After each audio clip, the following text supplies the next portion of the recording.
sevdadır uğruna can düşen sevda, vazgeçilmez bir sevdadır uğruna can düşen sevda.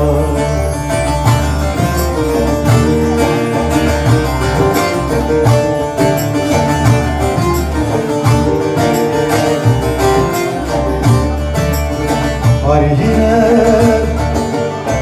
yazacaktır bir konuşsa duvarları,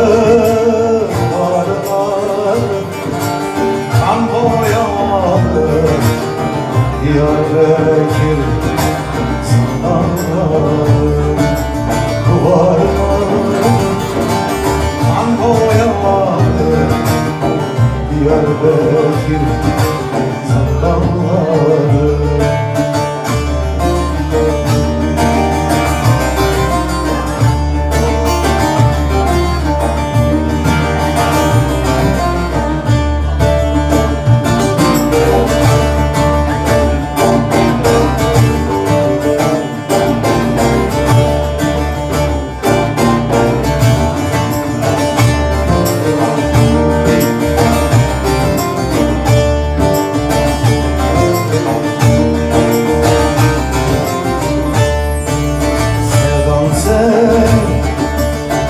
Bu emeksin feda olmak, halktan yana kurban olmak yeter mi ki savaşana, savaşana kurban olmak yeter mi ki savaşana, savaşana.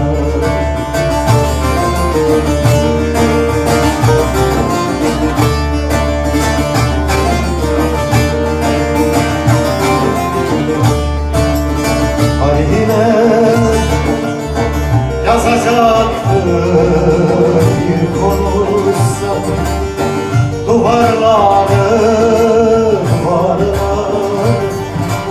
kan boyalı Diyarbakır zindanları, duvarları kan boyalı Diyarbakır